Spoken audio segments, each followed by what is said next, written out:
We'll be reading from verse 13 to 19. Matthew 16, from verse 13 to 19. When Jesus came into the coast of Caesarea Philippi, he asked his disciples, saying, "Who do men say that I, the Son of Man, am?" And they said, "Some say that thou art John the Baptist, some Elias, and others Jeremiah, or one of the prophets." He said unto them, "But whom say ye that I am?" And Simon Peter answered and said, "Thou art the Christ, the Son of the living God." And Jesus answered and said unto him, "Blessed art thou, Simon Bar-Jonah, for flesh and blood has not revealed it unto thee, but my Father which is in heaven.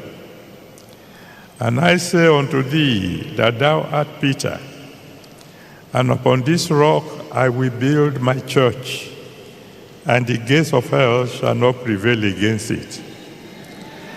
And I will give unto thee the keys of the kingdom of heaven. And whatsoever thou shalt bind on earth shall be bound in heaven, and whatsoever thou shalt loose on earth shall be loosed in heaven." When we're talking about destined for greatness, we're talking about something that the Almighty God had settled concerning you. Whenever we talk about destiny, we're talking about something that had happened even before you were born.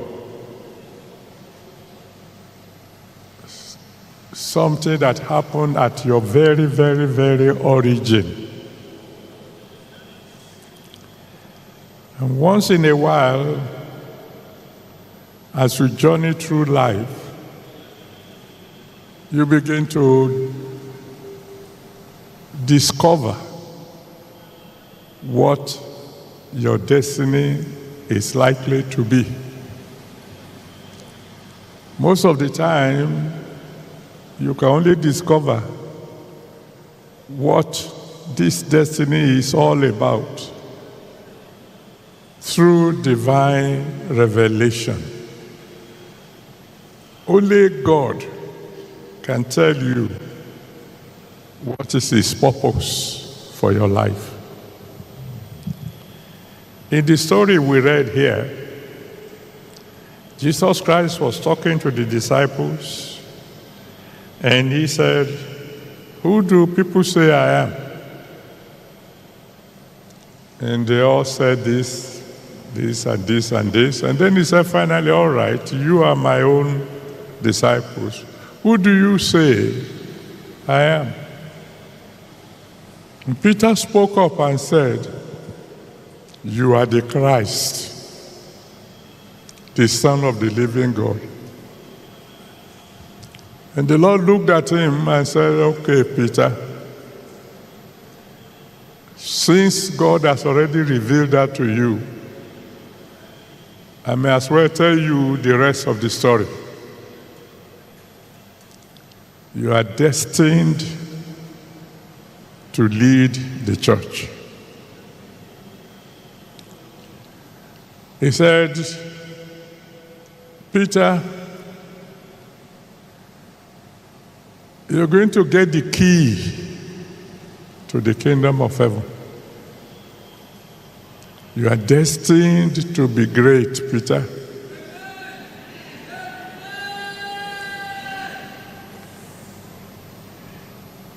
He said, "Satan will try, but he will fail."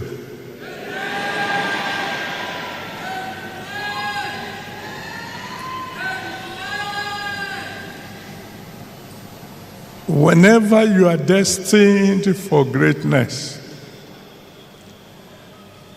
and the fact becomes known, the enemy will try his best to truncate that destiny.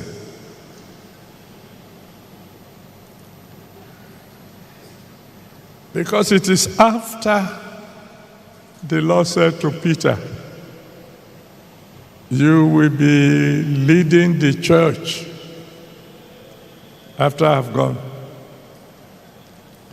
that we had Matthew 26 from verse 69 to 75. Matthew 26, 69 to 75. Where Peter denied 3 times that he ever knew Jesus. The one who said, you are the Christ, the Son of the living God, now found himself saying, I never knew him.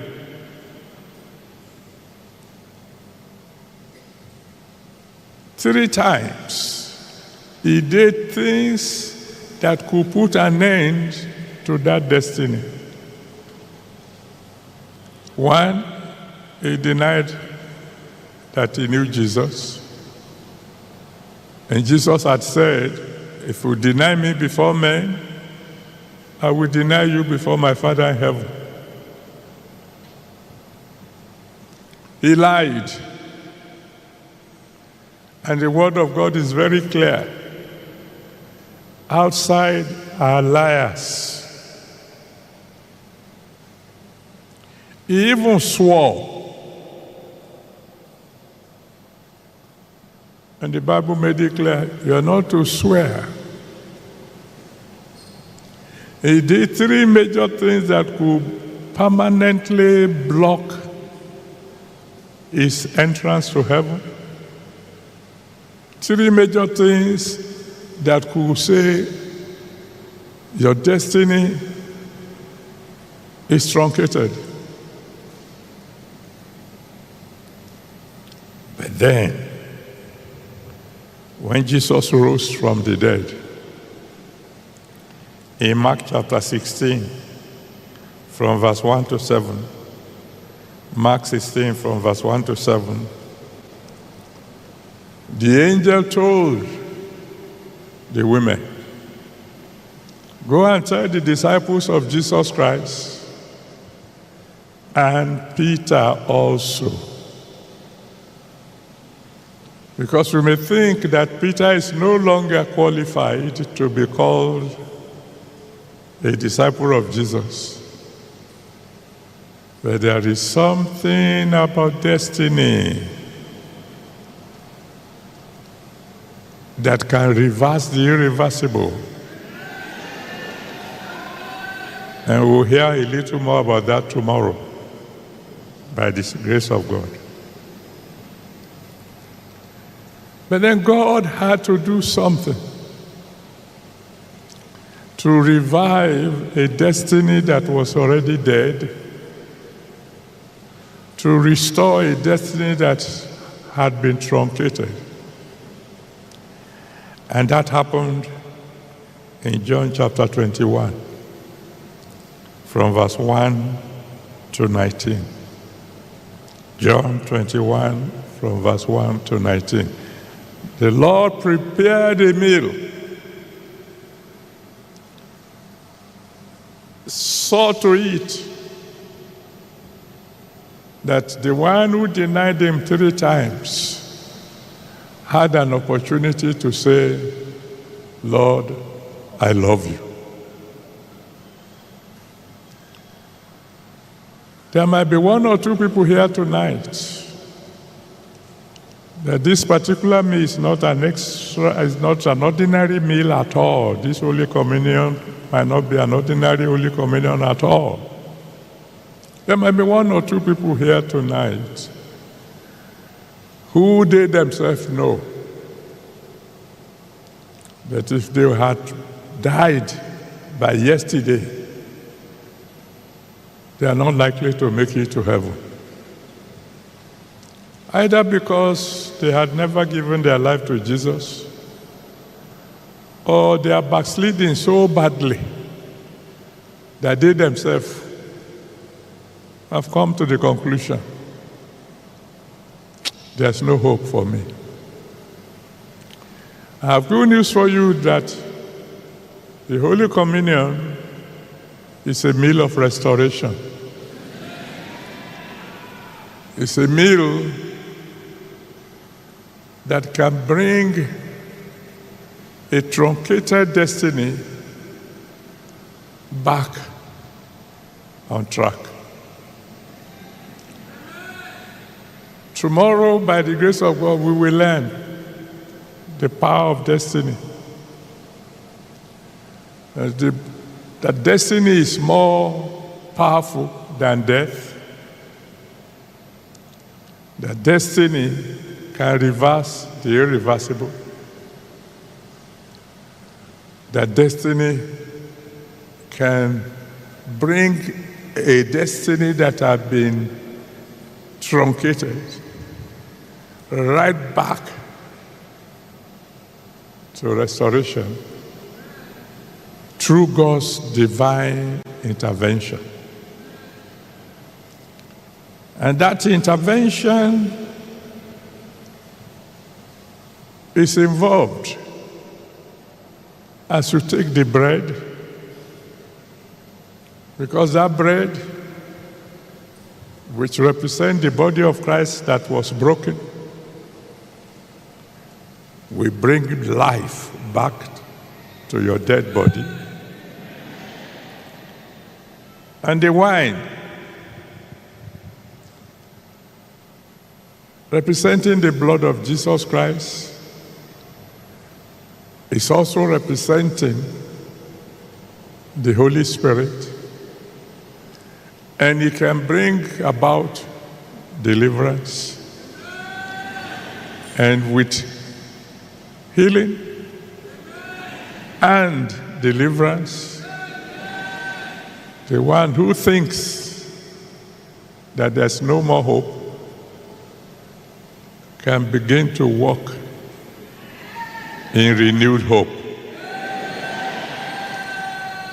There is incredible power in the Holy Communion. It's not an ordinary meal at all. It's not a meal you eat casually. It's a meal with the power to restore not only your body, not only your soul, but your destiny. So as you come to the table tonight, you must come to the table solemnly. You must take this meal worthily. You must come to this table knowing fully well that if we eat this thing worthily, if we eat it correctly, there can be a restoration of your destiny. But you must realize, you eat it unworthily, you create a problem for yourself. You know, in many of the products that you buy from the market,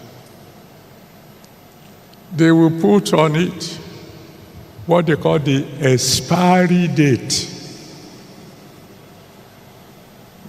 This food is good for you, this medicine is good for you, but it must be used before such and such a date.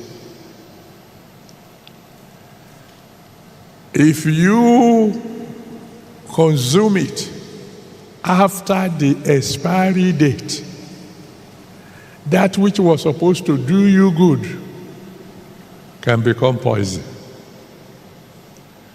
If you use a medicine that is supposed to heal you, but it has expired maybe a month ago, instead of doing good work, they can do evil work. The same applies to the Holy Communion. You take it worthily, it will bring you tremendous healing, tremendous deliverance, restoration of destiny. That you eat it unworthily, it will produce the opposite effect. So please examine yourself. Don't come to the Lord's table when you know you are living in sin, when you know you are backsliding, when you know you have not forgiven those who offended you, when you know you are not in fellowship with God. Don't let the power to restore your destiny be the power that will permanently bury the destiny. So tonight, by being the only one here and you know you are not really born again, you are not really a true child of God, you know you are pretending, you know you are showing to the people that you are a child of God, but you are saying, continue as if you are a child of the devil, lying, cheating, drinking alcohol, defrauding, fornicating, doing all those things that the Almighty God said should not even be mentioned among children of God. Tonight, it's either you come back to God and say, all right, Lord, I repent, and I will no longer do such things. I will follow you all the way. Or when they are bringing the meal to you, you just ask them to please pass it on to the next fellow. So the choice is yours. If you love to surrender to Him so that He can save your soul and wash you clean with His blood, you can come to Him now. If you are backsliding, but you've made up your mind, you want to return to Him fully, you can come to the Lord. Now I'm going to count from 1 to 5. Before I say 5, make sure you are standing before the altar. And I will pray for you for salvation and for restoration. And I'm counting now. 1, for these people who have come forward to surrender their lives to you. Please, Lord, receive them. Have mercy on them. Let your blood wash away their sins. Save their souls tonight. And write their names in the book of life. And all those who are backsliders, who are returning to you, please receive them also. And don't let them ever backslide again. From now on, the grace to do your will, 100%, give to every one of us.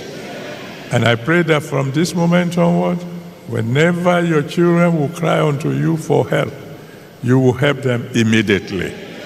Thank you, Almighty God. In Jesus' mighty name, we have prayed. You will cry to the Lord and say, please restore my health. Physical health, mental health, emotional health, spiritual health. Lord,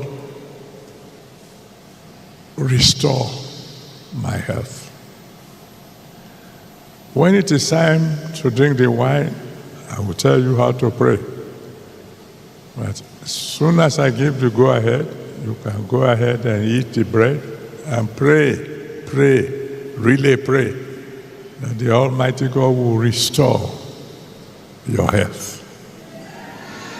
When they serve you the wine, you hold on to it until we are all set. Then we'll drink together as one. Cry and say, Father, please revive my destiny. All right. After the same manner also he took the cup when he had supped, saying, "This cup is the New Testament in my blood. This do ye as oft as ye drink it, in remembrance of me." In the name of the Father,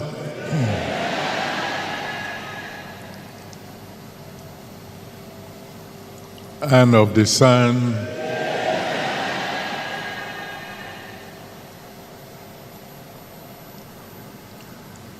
and of the Holy Spirit.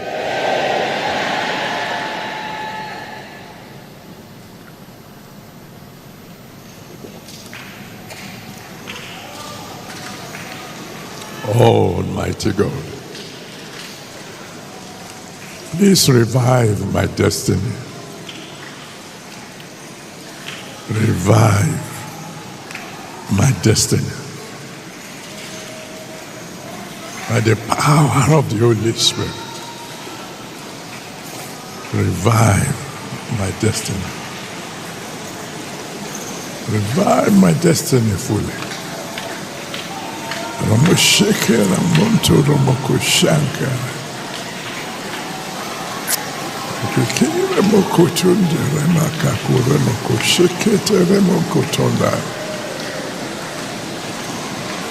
Revive my destiny, O Lord. Revive my destiny. Kera Monko Shekere Ramoko Kutonde Ramakashate. Remakushikete remokotonda karamakashike remokotonda ike remokoshikete ramakakatonda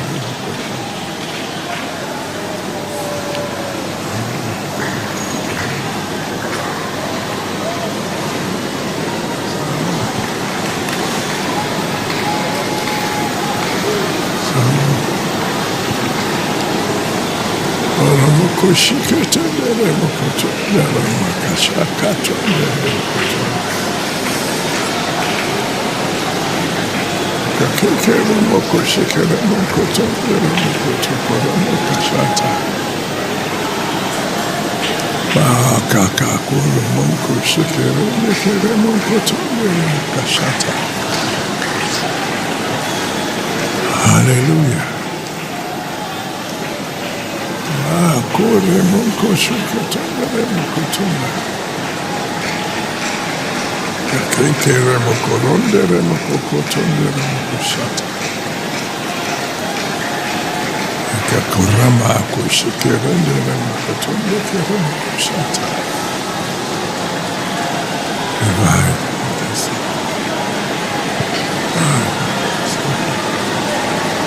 Revive us.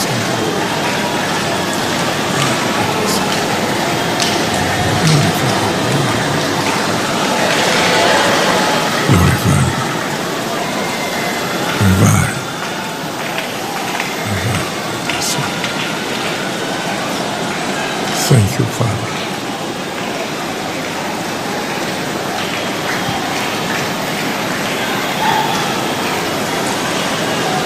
In Jesus' mighty name we have prayed.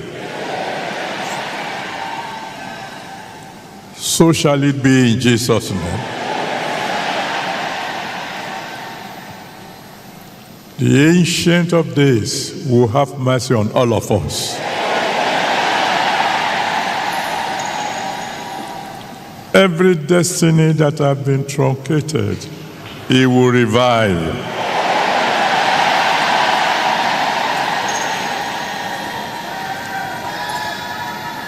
All the beautiful plans that God has for our lives shall be fully restored.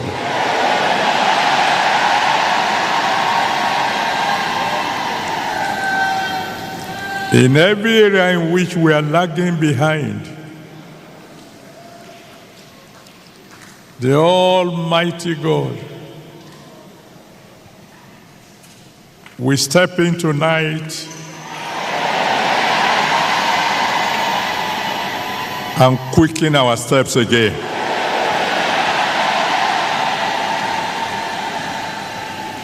So shall it be. In Jesus' mighty name. Amen.